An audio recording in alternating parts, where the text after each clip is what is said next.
and welcome to A Can or Not, a podcast where we think and talk about issues we face as Christians and if we can handle them or not.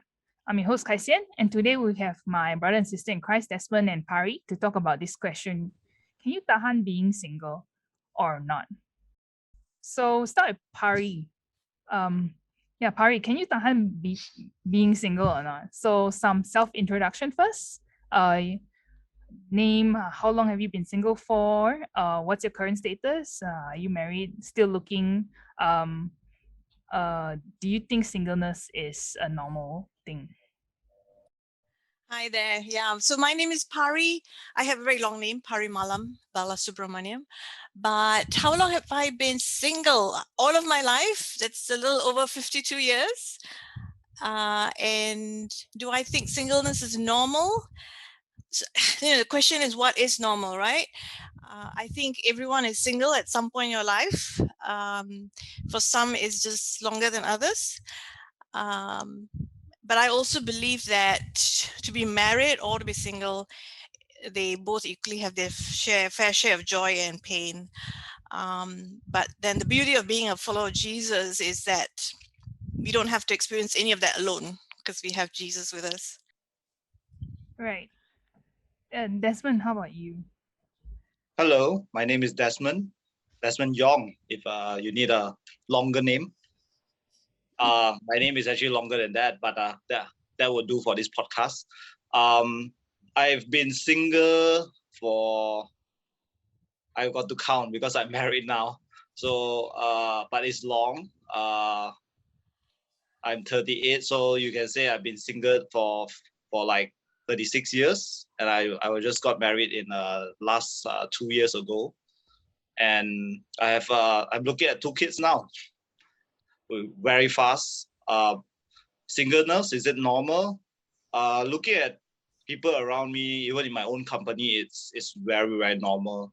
And just a few days ago, one of my colleague, he was just he's a married man, and he was just telling me, "Hey Desmond, do you know that in our company there are so many single girls?" And I'm like, "Yeah, many of them have been single for some time, and it's not only the girls." I told him, if you look at the guys, a lot of them are also single. So married people are maybe less than half of the company. Yeah, so yeah, it's very, very normal nowadays, singleness. I bring that up because especially in my younger days, I think like I see people around me, they think that being single is abnormal. You know, if you are single, that means there's something wrong with you. So yeah, that's why I brought up question. But yeah, you're right. I think nowadays, I think most people, not most people, but a lot of people will some even prefers the single lifestyle. So, but is this a sensitive subject for you? You know, what's your story? Was there a struggle? I think we'll start with Pari. Yeah, sure. Was it a struggle?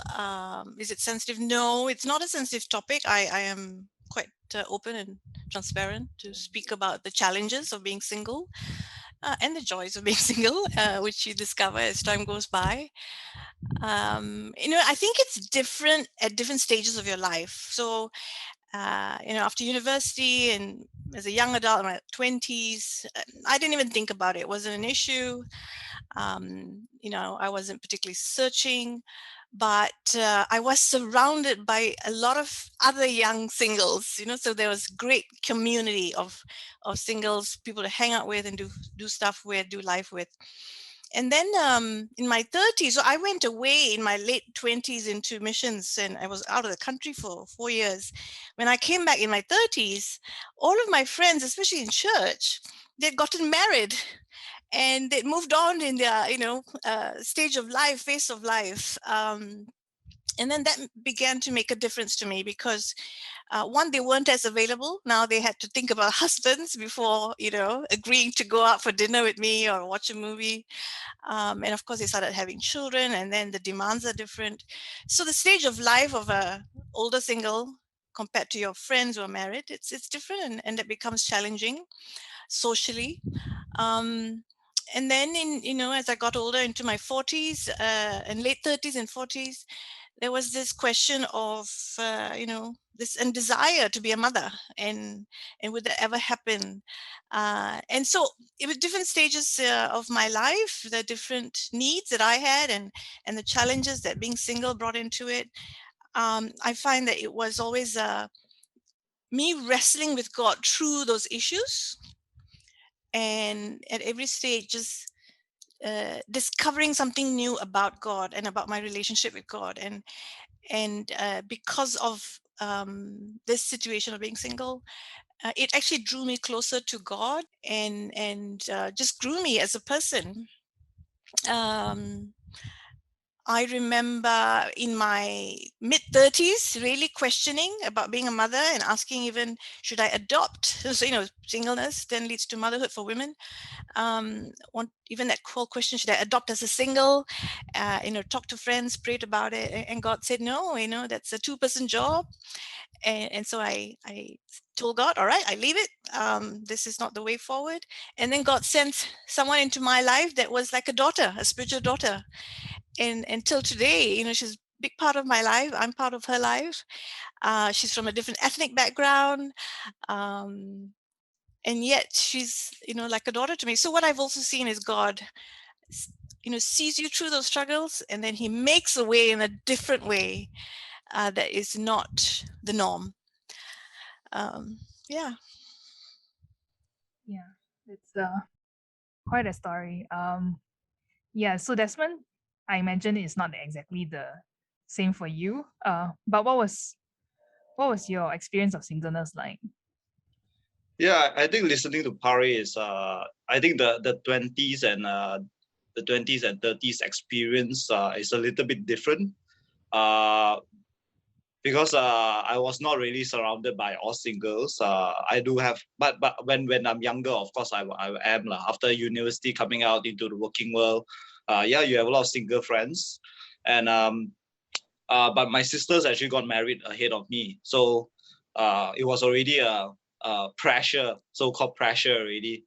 And my sisters, one is 1 year younger than me, and one is 4 years younger than I am. They got married in their mid-20s. So, and by the time my last sister got married, I was probably like just early 30s. And it has been a very sensitive topic, in the sense that,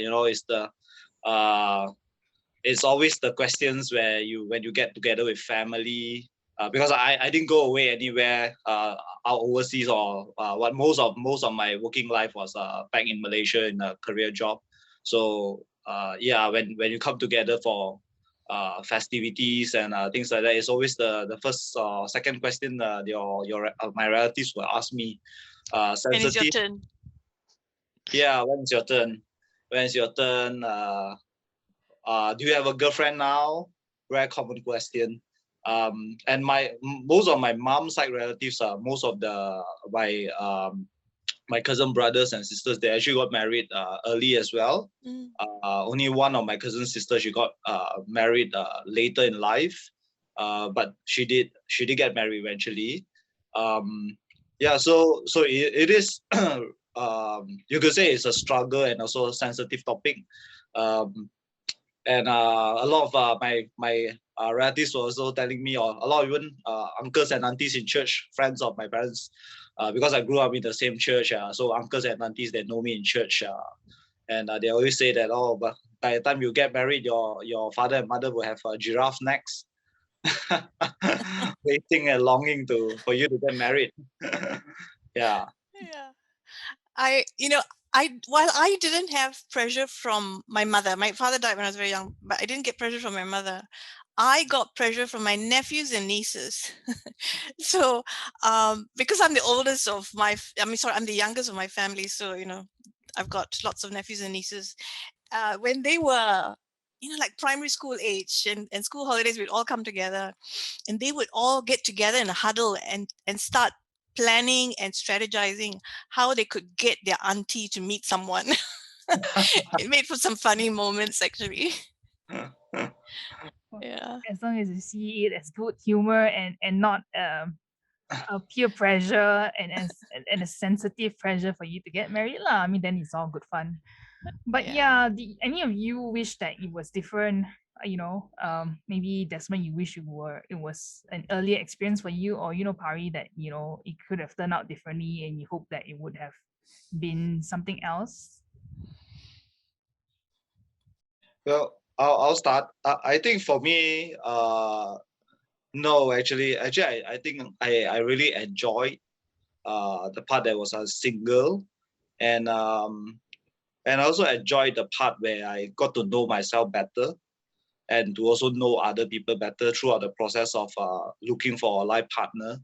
And I remember a few years ago, I was also telling my mom, in a sense, maybe bragging a bit. It's like, it's like I've been trying to be faithful to the faith as well, to the gospel, to the faith, to understand the gospel and to be a part of church, in a sense, bragging a little bit.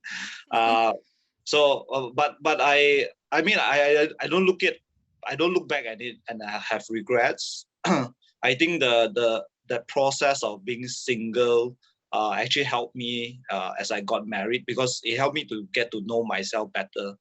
And I think that's very important, because for me, the choosing of the life partner, one of the very important factor is I have to know myself and what is my journey going to be ahead. Who am I today, and what's my journey to be ahead? And I think one of the things that I learned is that I decided to follow God with my whole heart. So I knew that I was going to look for a life partner that was uh, that was also going to do the same thing, to journey together in the Christian faith. But it took the single process to know myself better, to know God better, to know other people better, that prepared me for that another phase of life, to put it. Yeah, so I never regretted it, even though it took much longer than my sisters, my relatives, some of my peers as well. I was probably one of the last one within my group of friends to get married. There are still one or two that are still single, but I'm already one of the last few already. Yeah, so no regrets. Not so Yeah. long, lah, Desmond. I'm 52. I'm still waiting. Maybe God just has more work on me. I think on my part, I would say also no regrets. I really resonate with what Desmond said about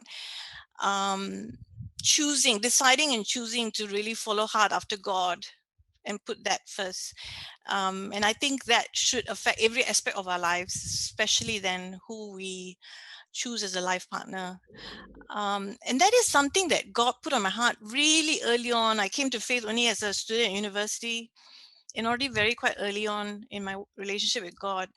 That was central. God in my life was central, and I think one of my values is that if I ever were to meet someone, it would have to be someone who is really serious about God. Like, God is the most important thing, more important than me and anything else, or otherwise for me it won't work. And therefore to not to ever compromise on that, because I think there is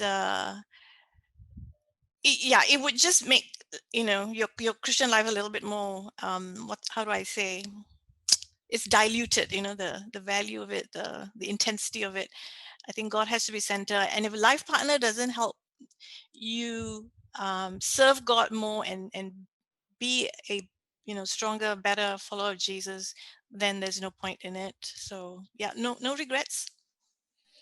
Oh, Yeah, I think Pari has a point where when I look back as single, like if let's say the church needs you to do something, right? You don't have to think so much about like, oh, I got to ask permission from my wife, or maybe you're just going on a mission trip to Sabah to visit the kindergartens in Sabah. Like last time, before I got married, I just made my own decision and go, right? So I think it's really a gift that time that you have, that flexibility, adaptability, and you can go somewhere and just adapt to that new environment. You don't have to think too much about other things, right? So I do miss a part of that, but I also recognize that now in this part of life is a different thing altogether. Yeah. Yeah. Yeah. And, Yeah. and scripture does refer to that. It says, to one he gives a certain gift, into another. So some singleness, some marriage, and both are equally gifts from God. Yeah. Yep. Yeah. That taps into my next question. Do you think God has any preference whether believers are married or single?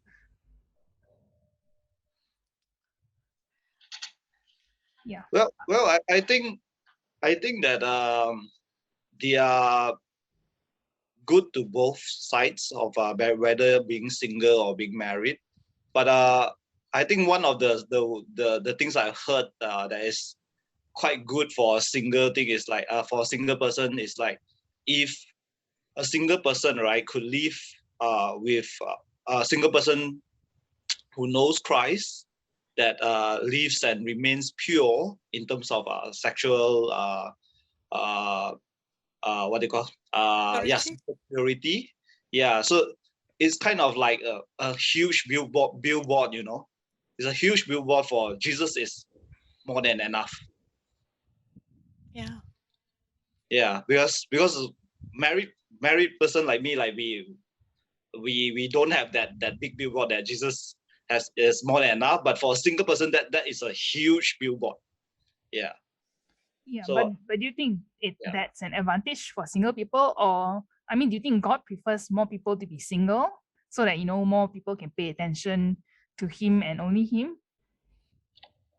I think both are good, and they are gifts as well. So I do not think that God has a preference for you, but actually I believe God actually allows you to choose for yourself. So if I've choose to remain single, or I've chose to get married, it's both good, and God allows you to have free will to make a decision on that. Yeah. Yeah, but there was one verse that say whoever is married does good, but if they choose not to be married, then they are better. So yeah, that's an intriguing verse. But Pari, do you have anything to add to that? Yeah, I mean, I think I stare with Desmond as well. I feel like I don't see particularly any scripture that shows preference. Um, Definitely, there are advantages to being single and in being able to serve and the things that we can do for the kingdom of God. But I also do see where family and marriages can be a beautiful reflection of God, and the bride and the groom, and that picture of our relationship with God as well. So I think the more important thing is to uh, ensure that individually I choose to remain in the will of God, and my decisions are based on what God wants for me, and that in a way that my life will reflect His glory. So then my choices, as a single, if I have a choice of a person that I might start dating and explore a relationship with, is that going to glorify God? Is that going to draw me closer to God? um, are questions I would ask. If it's a no, then I don't even go down that road. Don't even start it, because it's not going to end up in a good place. But perhaps if it was somebody that's equally yoked, and somebody that will actually help me become a better person, become a better follower of Christ, why not? I think that will be equally glorifying to God, and an opportunity for us to also be a billboard, Desmond, for God. I think, good godly marriages and families can also reflect the glory of God. Yeah, yeah. Yeah, Paul, I guess the words that you chose from is from a letter from Paul, right? So Paul, in a sense, yeah, he's one of the biggest billboard for Jesus is more than enough. His life speaks it. Mm-hmm. Yeah. Yeah. Yeah. Do you think people in the church, also view marriage and singleness as an equal status? Because I know the old church, or maybe the Catholic church, the highest calling, the Pope can be celibate. They are nuns, and I think like there were Bible verses last time. I know that's a wrong conception to forbid marriage because they think it's a holy thing to do and to abstain. So, but I see a different pattern in church today. Like what Desmond said, you grew up in the church, and the church and uncles, auntie keep asking you whether you're married or not, you're married or not. So yeah, what's your experience with the people in the church? Do they have preference or not? One of my experiences is, just simply because I've been longer as a single, it's always, one day it will happen to you. It's okay, Pari, one day. Or, I have very well-meaning friends who, as soon as they hear of an older woman getting married at older age, they come running to me and say, hey, so-and-so was, this age, and, just met someone, got married. It'll happen to you one day. And I'm like, that doesn't help. That doesn't help, because God's plan is just different for each one of us. Just because it happens to Miss A, that doesn't mean it's going to happen to me. So sometimes in church, people are well-meaning, but it doesn't help those of us who are single. I don't know, Desmond, what was your experience? Yeah, I think my general experience from church is that the church, or maybe it's our culture. Our culture tends to be biased towards marriage, though. Yes. Yeah, because it's like no way saying, like, what do you do as a single? I mean, they don't ask you those questions. Like, but the next thing they ask you is like, when you're gonna get a girlfriend if you're single, and after you get a girlfriend, when you're gonna get married, and after when you're gonna get married, when you're gonna have kids. So it's kind of that step step Yes. 1, 3, 4, 5, and Yes. maybe it's just that when we meet for festivities, we just always talk about that. It's like it's very biased. It's very biased, and I think that puts unnecessary pressure on singles, and I think I would wish that the older generation, which maybe meaning using me as a reference point, the people older than me, whom I will call uncle and aunties, they will be more more accommodating of me as a single. But having said that, now I'm also moving towards becoming uncle auntie. So now it's our generation, or my generation, that we need to think about this, and we probably have to be more accommodating to. We need to reflect that that the reality, the stats and the facts that are showing that there are more and more singles in the society already, and we will need to reflect that to be more accommodating to them, to love these people. So I do think the church is still in a sense a bit biased, a bit more biased, and when you look at programs, why is it the camp is always called family camp, right? Because we have family. But yeah, I think along those lines, Desmond, I think the other issue is also sometimes the questions they don't ask. Yeah. So, you notice in conversations is quite often how are the children, how's the wife, or how did you guys meet? They want to talk about those things, but they don't ask the questions of the single. Yes. I think maybe there's fear. It's a sensitive topic. It's a sad topic. But by not asking those questions, you're also saying that's not a good thing. Let's not even go down that road. Let's not talk about it. And it just leaves those of us who are single kind of a bit left out. Like your stage of life is not important. Let's not talk about it. Yep. The things that they don't ask as well. Yeah. I guess awkward sometimes when they realize you answer no to those questions, and they don't know what to talk to you. Yeah. Right? That's right. Awkwardness, discomfort. Yeah. Yes. You see that is biased towards marriage and family. Yeah. I think along with Xian, one of the things I was thinking about is more, how can the church become more intentional to embrace the singles into every fabric of church life. how can we make it healthy for singles to interact with families and be comfortable with each other and to make up for the losses that we experience as singles. I give you an example, right? um Johnson and Rachel, yeah, they're friends of mine. I've known the parents, and then I've known Rachel since she was a teenager.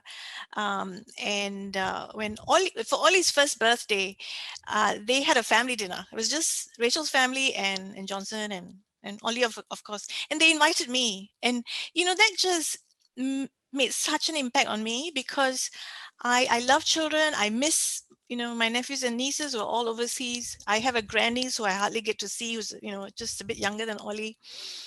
And for me, it was so precious to be able to celebrate Ollie's first birthday with the family and be part of a family for the night. That's a simple example of, I think, how church can help embrace singles and help them, help fill some of these gaps in the lives of singles. Yeah, agree.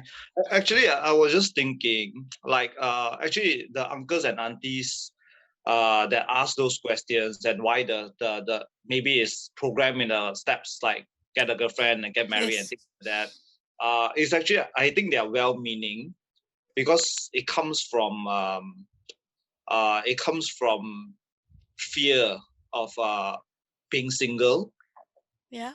So I think the church, rather than maybe the solution is not only to get married. That is one of the solution, but maybe the church can look into the fear. Like, of course, being single, what we are fearful of is being alone, Yeah. no community to go to, no family, because technically no family means you don't have somewhere to go to belong to, and things like that. And so I think for myself, being single for so long, I recognize that.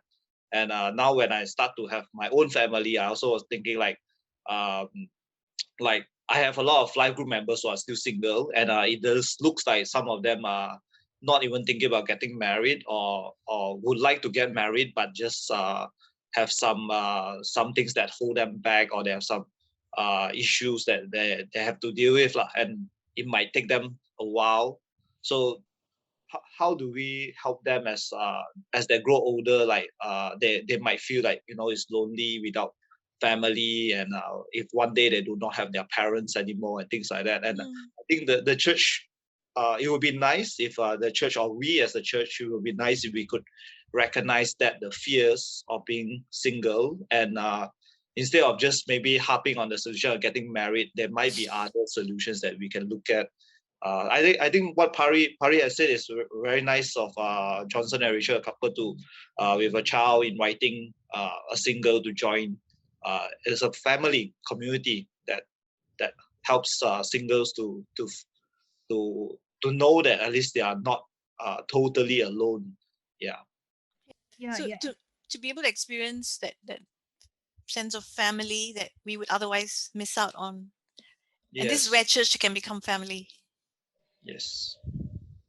Yeah, I agree, especially to those who are single and staying alone. So I do think the church has an obligation or to show their love by being that extended Christian family, and yeah, invite them for celebration or even just for dinners on a normal occasion.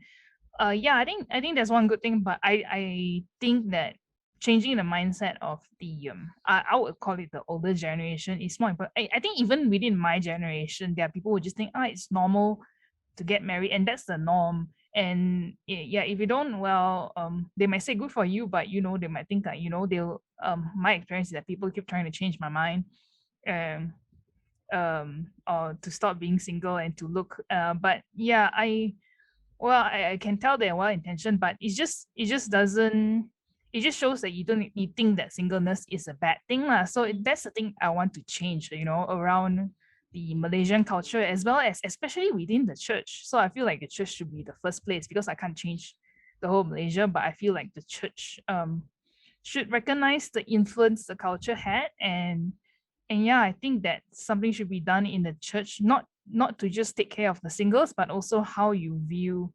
singleness in general lah. But yeah, I have no idea how to start changing. Like I can't force you to stop, stop asking young people whether they have boyfriend girlfriend. But yeah, well, you can ask, but you ask whether they want a boyfriend or girlfriend in the first place. At least the extra question, like, are you interested even in having a partner or a life partner? So an extra question would be good if they're gonna ask at all. So yeah. So after going through your experience, like yeah, what would you do differently, on this topic of singleness, especially because, Desmond, now you're married now, but will you, as a married couple, are you gonna, you mentioned people in your group who are single, or even the younger generation, your kids, would you have a different expectation on them? How are you going to change the way you talk about singleness? Are you going to expect them to have kids, and because you want to be grandparents, will the cycle start again with you? Okay. I think for my kids are the eldest is still 1 year and 1 month old, so it's still pretty far away. I don't know exactly how society is going to look like when he grows up to 18 or 20 years old. But I do have friends who are still single. Most of them are the ones that are close to me are guys lah. And I think being young person single, I would say that being single in a young person, you should still continue to, if marriage is still something that you are willing to pursue, I think it's still worth to go out and get to know people, or at least channel your energy to know yourself better, to know God better. And I think don't be afraid to go out and date lah. And keep that option of marriage open lah. I think a lot of single people today that I meet, some of them are saying that they are giving up on dating and giving up on marriage and things like that. But I think that as a young person that who you think if as long as you are not already totally close, that you should still pursue marriage. I think pursuing marriage to a certain age, I think is still. I mean, even if you can pursue marriage even until 50s or 60, I think it's still you still see people marrying in their old age. So we don't rule that out. But I think that pursuit actually helps you to be better, and it has helped me, especially when I was single, and when I had to go out and date girls and date the opposite sex. It really helps to also help to help see my own self from other people's point of view. So I will still continue to advise young people, especially within my age group, who are still single, that do not give up in dating, or at least channel your energy, because everybody we definitely have some sexual energies. So we have to channel that to better ourselves, or not necessarily dating but better ourselves, and maybe channel that if you have decided to follow Christ, then channel that towards the church, the community of Christ, and use the energy, because I believe young people, we have a lot of energy, and channel that properly, especially when you're single. Channel it well, and serve God, love people. Yeah, and go out and do not be afraid to mix with people, to go out and experience new things. If even myself as a married person today, if I decide not to improve myself or to learn new things, I will just be stuck in my current mindset and things like that. So as a single person, I think there are more things that you could push the limits, and you can push yourself to improve and get better, channel your energy. So that's my advice to younger people, that especially if marriage is still an option for you, don't give up in pursuit.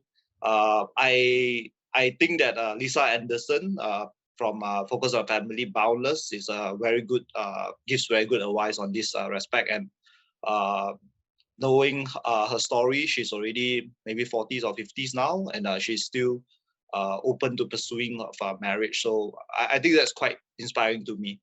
Yeah. Yeah. I, I would say pursue God, and if it is from God, marriage, life partner will happen.